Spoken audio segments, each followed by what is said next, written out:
بسم اللہ الرحمن الرحیم۔ استاد اپنے شاگردوں کا علم آزمانے کے لیے ان سے کوئی سوال کرے یعنی امتحان لینے کا بیان۔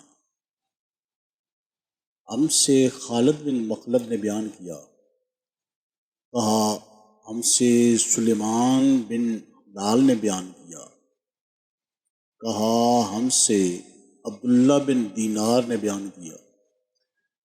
انہوں نے عبداللہ بن عمر رضی اللہ تعالی عنہما سے انہوں نے نبی کریم صلی اللہ علیہ وآلہ وسلم سے کہ ایک مرتبہ آپ صلی اللہ علیہ وآلہ وسلم نے فرمایا، درختوں میں سے ایک درخت ایسا ہے کہ اس کے پتے نہیں جھڑتے، اور مسلمان کی بھی یہی مثال ہے، بتلاؤ وہ کون سا درخت ہے؟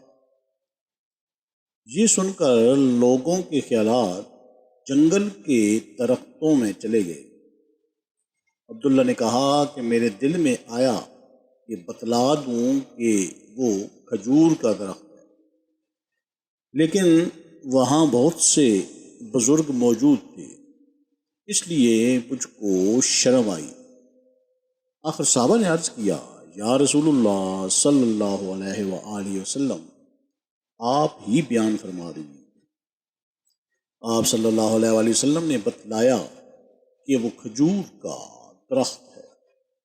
اللہ تعالیٰ ہمیں احادیث مبارکہ پر عمل کرنے اور اس پیغام کو ہر انسان تک پہنچانے کا ذریعہ بنائے، آمین یا رب العالمین۔